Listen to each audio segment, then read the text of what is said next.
Hey, I'm Jeannie Daly-Gunter. And I'm Mark Daly-Gunter. We're the co-founders of Transformative Loving, and we help couples find more connection, understanding, and joy in their partnerships. So one of the things that we consistently hear from couples is that there's pain around not feeling heard. And we don't mean just hearing the words. We actually mean this deep level of really listening and getting where your partner is coming from. Right. And that's what we would call, experiencing secure attachment in the relationship. That deep sense of like, oh, okay, I can rest and I'm being seen and heard, which is a basic human need that we all have. So we want to introduce you today to our quick tip, and we call this one the silver bullet, which we don't really say very often. We don't say but that. It's worked for us over and over again. So we're just going to call it the silver bullet. Yeah. And here are the words. I get why you would feel that way. But the key is you have to mean it, right? Yeah, that's right. You can't just use it as a tool. You actually have to mean it. So when you are communicating with your partner and they're expressing an emotion, especially one that you're uncomfortable with, right? Which might be anger, fear, or grief. If you get why they would feel that way and you can be authentic about it, then you're just going to turn to your partner and you're going to go, I really get how you'd feel that way. That makes sense. Yeah. That you'd feel that way. And then what does that do for you? Well, it urges me on because I'm feeling connected to keep going, to keep going with the communication. And a lot of times when there is an upset, the person is going to be just freewheeling and offloading a lot of data, a lot of information. And so to hear that coming back, my whole nervous system starts to settle and I start to feel grounded and okay, I'm being heard. And at some point I will have bucketed out all the stuff and I'll be sitting in a place of knowing that I've been heard. Now, important to note, it doesn't mean that you agree with your partner, right? Really getting them and understanding why they would feel that way. It doesn't mean you're in agreement. It means you're attuning with them and you're hearing them. Now, if you actually don't get why they would feel that way, then there's an opportunity for you to gently invite some vulnerability from your partner and actually ask them, I'd really love to know what's there for you that you're feeling that way. So we're going to give you a super quick example. Okay? Right.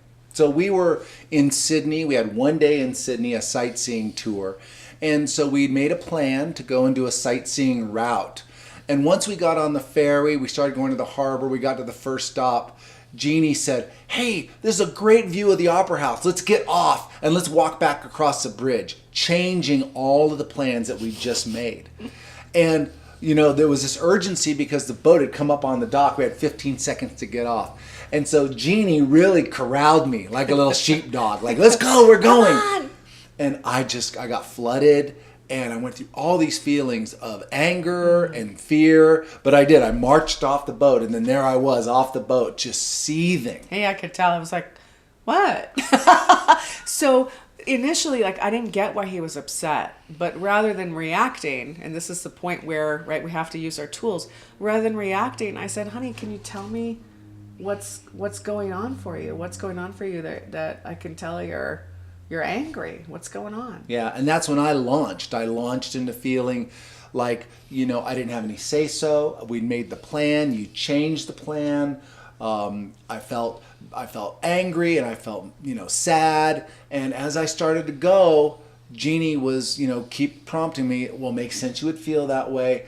And then what's underneath that, when she gave me that one, that's when I really realized, oh my God, this is what my mom used to do. She would change plans like that. And I grew up feeling really ungrounded, and it kind of got me triggered back into that. When I could talk about that deeper vulnerability, that's when we got reconnected. And it was amazing because we had a great day sightseeing that day. We ended up I was able to change the plan and go off in a whole new direction because we got reconnected. So the important part is that when he says that, we call it a past vulnerability. When he says, I got really upset because it reminded me of when my mom would change the plans, right? We want to just slow that part down a little bit because now I'm really in tune with him and I really am getting, it really does make sense why he would feel upset. And that's the important point when I go, honey, it makes sense that given that your mom changed the plans all the time and I just changed the plan and kind of drug you off the boat, that you would feel upset. I get why you are feeling angry right now. Right. And this is the quick tip. This is the silver bullet, because we have such a longing to be seen and heard that when she does that for me, I feel reconnected and I feel safe. Yeah. So communication's complicated, right? Relationships are complicated, and sometimes we don't quite know what's underneath an experience or conflict or a feeling for us. So we actually offer a free 30-minute couples needs assessment. And in that needs assessment, we're going to help you discover what's the primary core conflict that the two of you are working with right now. And then we'll give you some ideas on what you can do to actually work through it. Right. Yeah. And we'll also see if we might be a good fit for working with you for couples coaching. So if you're interested in the free 30-minute needs assessment, you can either private message us, or there's a link at the bottom here to our website with a contact form. Right. So contact us if you're interested in this. And this is our quick tip for the day. So thanks for watching. bye-bye.